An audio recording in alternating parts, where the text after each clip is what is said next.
Hi hello welcome back to our channel options மசகை.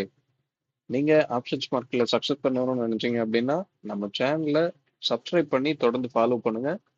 நீங்க success பண்ண நம்ம சேனல் கண்டிப்பாவே உங்களுக்கு ஹெல்ப்ஃபுல்லா இருக்கும்.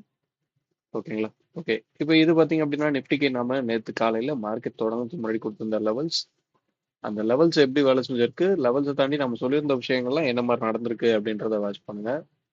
மார்க்கெட் பார்த்தீங்கன்னா ஓப்பன் ப்ரைஸ் நமக்கு 2574 அங்கே ஓப்பன் பண்ணியிருக்கான். ப்ரீவியஸ் டே க்ளோஸ் ப்ரைஸ்க்கும் மேலே தான் ஓப்பன் பண்ணியிருக்கான்.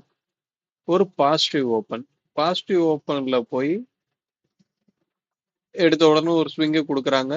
திரும்ப க்ளோசிங் ப்ரைஸில் வந்து சப்போர்ட் எடுக்கிறாங்க. சப்போர்ட் எடுத்து நாம சொல்லியிருந்த மார்க்கெட் ட்ரெண்டாக போகணும்னா எந்த ஸ்ட்ரைக் அப்படின்ற அந்த 150 அந்த ஏரியாவை ரீச் பண்ணியாச்சு. இந்த ஏரியாவை ரீச் பண்ணி அதுக்கு மேலே நின்றுட்டாவே மார்க்கெட் தொடர்ந்து மேலே போக தான் வாய்ப்பு. அதுக்கடுத்து பாருங்க, எக்ஸாக்டா நாம கொடுத்திருந்த அந்த ஆர்வம் அந்த ஏரியாவை எந்த அளவு மதிச்சிருக்காங்க அப்படின்றத பாருங்க. இது எல்லாமே ஏன் இப்படி எல்லாம் நடக்குது அப்படின்னா ஆப்ஷன்ஸ்ல அந்த அவங்க கொடுக்கிற க்ளோசிங் ப்ரைஸை பேஸ் பண்ணி நாம எடுக்கிற லெவல்ஸ். அதனாலதான் உங்களுக்கு இந்த அளவு இது வேலை செய்யும். எப்பவுமே ஸ்பாட் பிரீமியம் என்ன சொல்லுதோ அதை நோக்கி, அது என்ன சொல்லுதோ அதை தான் ஸ்பாட் கேட்கும். ஸோ நாம பிரீமியத்துல கரெக்டான விஷயங்களை புரிஞ்சுக்கிட்டோம் அப்படின்னா ஸ்பாட் அடுத்து இதுதான் நடக்க போகுது அப்படின்றத தெளிவா புரிஞ்சு ஒரு விஷயம் நடக்கிறதுக்கு முன்னாடியே இதுதான் நடக்கணும் அப்படின்றத நம்மளால அண்டர்ஸ்டாண்ட் பண்ணி அந்த டைரக்ஷன்ல நம்மளால ட்ரேட் அப்படின்றத எடுத்துக்க முடியும். இதுக்கு பிரீமியம் எப்படி மூவ் ஆகுது, இந்த ஆப்ஷன் செயின் ஒரு அல்காரிதம் அப்படின்றத நீங்க முதல்ல அண்டர்ஸ்டாண்ட் பண்ணி அதை நீங்க ஃபாலோ பண்ணணும். ஓகே, இப்போ பாத்தீங்க அப்படின்னா மார்க்கெட் 150 அந்த ஏரியாவை கிராஸ் பண்ணி வந்துருச்சு. நாம டவுன் சைட்ல போகணும் அப்படின்னா மார்க்கெட் 25,000க்கு கீழே இருக்கிறது டவுன் சைடு அப்படின்ற மாதிரி சொல்லியிருந்தோம். 25,000 ஒரு சப்போர்ட்டாகவும் ஆக்ட் ஆகும் அப்படின்றதையும் சொல்லியிருந்தோம். மார்க்கெட் ஆனால் அந்த ஏரியா பக்கத்துலேயே வரல. நம்ம எக்ஸ்பெக்ட் பண்ணியிருந்த அந்த 24,800 அந்த ஏரியா பார்த்தீங்கன்னா ஓகே, 24,800 இங்கே மார்க் பண்ணியிருந்தோம், இங்கே மார்க் பண்ணியிருக்கோம் முதல் நாள். இந்த ஏரியா இப்போதைக்கு ரீச் ஆகக்கூடிய வாய்ப்பு அப்படின்றது குறைஞ்சிருக்கு. மார்க்கெட் 25,150க்கு மேலே இருக்கும்போது இது எல்லாமே நேத்து வரையும் இருந்த லெவல்ஸ். இன்னைக்கு என்ன சொல்லுது, இன்னைய லெவல்ஸ் என்ன, இன்னைக்கு பிரீமியம் என்ன சொல்லுது அப்படின்றத நம்ம அடுத்து பார்ப்போம். இதை தாண்டி சென்செக்ஸ் பார்த்தீங்க அப்படின்னா நம்ம என்ன சொல்லியிருந்தோமோ சென்செக்ஸ்லயும் அதே விஷயங்கள் தான். சென்செக்ஸ்ல 81,700 அந்த ஏரியாவுக்கு கீழே நின்று பிரீமியம் சப்போர்ட் கிடைச்சதுனா தான் டவுன் ட்ரெண்ட் அப்படின்றத சொல்லியிருந்தோம். மார்க்கெட் எக்ஸாக்டா பாருங்க, நாம கொடுத்திருந்த அந்த 81,700 அந்த ஏரியால என்ன மாதிரி ஒரு சப்போர்ட் எடுத்திருக்கான். சப்போர்ட் எடுத்தவன் திரும்ப 82,000ல என்ன மாதிரி சப்போர்ட் எடுத்திருக்கான். உங்களுக்கு நிப்டிலயும் ஒரு இடம் மேட்ச் ஆயிருக்கு, சென்செக்ஸ்லயும் ஒரு இடம் மேட்ச் ஆயிருக்கு அப்படின்னா இதோட அக்யூரசி அப்படின்றது புரிஞ்சுக்கோங்க.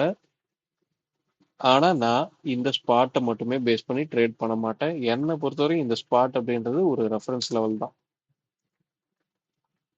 நான் ப்ரீமியம் என்ன சொல்லுதோ அதை லைவ் மார்க்கெட்ல ஒவ்வொரு ஸ்ட்ரைக்லயும் இருக்க ஹை லோ எல்டிபி அந்தந்த ஸ்ட்ரைக்குங்களோட ப்ரீவியஸ் டே க்ளோஸ் ப்ரைஸ் அதை பேஸ் பண்ணி மட்டுமே தான் நம்ம ஸ்ட்ராட்டஜி இருக்கும். ஓகேங்களா? ஸ்ட்ராட்டஜி என்ன இல்லை இந்த மார்க்கெட்டை கற்றுக்கணும் அப்படின்னு நினைக்கிறவங்க கீழே இருக்க இந்த வாட்ஸ்அப் நம்பரில் நம்மளை காண்டாக்ட் பண்ணலாம். ஓகே, இப்போ இதெல்லாம் ரிமூவ் பண்ணிட்டு இன்னைக்கு உண்டான லெவல்ஸ், இன்னைக்கு ப்ரீமியம் என்ன சொல்லுது அப்படின்ற எல்லா விஷயத்தையும் பார்ப்போம். ட்ரெண்ட் உண்மையாகவே ரிவர்சல் ஆயிடுச்சா? முதல் நாள் நேற்று பார்த்தீங்க அப்படின்னா டவுன் சைடில் ஒரு நல்ல மூவ் கொடுத்தாங்க. திரும்ப இன்னைக்கு அதை அப் சைடுக்கு மாற்றிருந்துருக்காங்க. அதாவது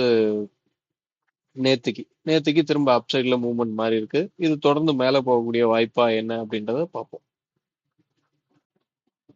ஓகே, லெவல்ஸ் மார்க் பண்ணியாச்சு. என்ன அப்படின்னா 25,371, 25,291, 25,120, 25,029. இதுதான் நாம இன்னைக்கு லெவல்ஸா எடுத்திருக்கோம். இந்த லெவல்ஸை தாண்டி பிரீமியம் அப்படின்றது என்ன சொல்லுது அப்படின்னா அப் சைட்ல போகிறதுக்கு அதே ஸ்ட்ரைக் நாம முந்தா நாள் என்ன சொல்லியிருந்தோமோ அதே ஸ்ட்ரைக் தான் திரும்ப இன்னைக்கே வந்திருக்கு. 25,250 இந்த ஏரியாவுக்கு மேல நின்று பிரீமியம் சப்போர்ட் அப்படின்றது கிடைக்கிற பட்சத்துல மார்க்கெட்ல ஒரு நல்ல அப்சைட் மூவ்மெண்ட் எதிர்பார்க்கலாம். நம்ம மவுஸ் கோணல் மாலா ஓடுகிறது. ஓகே. அதே மாதிரி டவுன் சைட் அப்படின்றது 25,150. இந்த ஸ்ட்ரைக்குக்கு கீழே நின்று பிரீமியம் சப்போர்ட் கிடைக்கிற பட்சத்துல டவுன் சைட்ல ஒரு நல்ல மூவ்மெண்ட் அப்படின்றத எதிர்பார்க்கலாம். இப்போ மார்க்கெட் க்ளோஸ் ஆயிருக்குது நமக்கு 25,181. இந்த 150க்கு மேல தான் இருக்கு. ஸோ தொடர்ந்து மேலே போக வாய்ப்பு அப்படின்ற மாதிரி தான் இப்போதைக்கு சிம்டம்ஸ் இருக்கு. நேத்துமானா அப்படிதான் இருந்திருந்தது, டவுன் சைட் போகிறதுக்கு வாய்ப்பு அப்படின்ற மாதிரி. ஆனா ஓப்பனிங் நமக்கு நல்ல ஒரு பாசிட்டிவ்ல ஓப்பன் பண்ணியிருந்தான். க்ளோஸ் ப்ரைஸ் முதல் நாளோட க்ளோசிங் ப்ரைஸை விட மேலே ஓப்பன் பண்ணியிருந்தான். மேலே ஓப்பன் பண்ணி நல்ல க்ளோசிங் ப்ரைஸ்லேயே ஒரு சப்போர்ட் அப்படின்றத எடுத்துட்டாங்க. ஸோ தொடர்ந்து கீழே போக முடியல. இன்னைக்கு என்ன நடக்குது? பாசிட்டிவ்ல ஓப்பன் பண்றாங்களா? அதாவது நமக்கு நேத்தோட க்ளோசிங் பார்த்தீங்க அப்படின்னா ப்ரீவியஸ் டே ஹைக்கும் க்ளோஸுக்கும் பார்த்தீங்க அப்படின்னா பெரிய டிஃப்ரெண்ட் இல்லை. ஒரு 20 பாயிண்ட் தான் டிஃப்ரெண்ட் இருக்கு.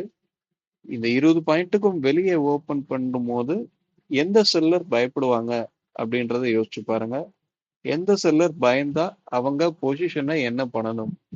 அதாவது ப்ரீவியஸ் டே ஹைக்கு மேல ஓப்பன் பண்ணும்போது காலை செல் பண்ணியிருந்த செல்லர்ஸ் தான் அங்க பயந்தாகணும்.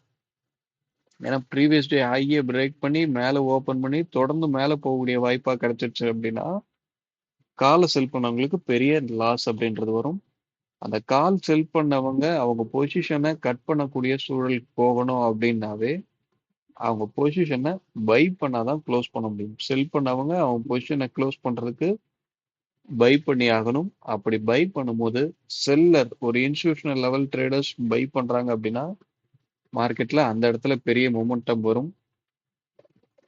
உண்மையாவே ஒரு ரீட்டைல் பையர்ஸும் அந்த இடத்துல தான் ஒரு பையரா நிக்கணும். இந்த விஷயங்கள் புரிஞ்சு அந்த மாதிரியான இடங்களை தான் நீங்க ட்ரேட் பண்றதுக்கே சூஸ் பண்ணணும். ஓகேங்களா? ஓகே. வீடியோ பிடிச்சிருந்தா லைக் பண்ணுங்க. ஆப்ஷன்ஸ் ட்ரேடிங் பண்ற உங்க நண்பர்களுக்கு ஷேர் பண்ணுங்க. மீண்டும் அடுத்த ஒரு வீடியோவில் சந்திப்போம். தேங்க்யூ. பாய்.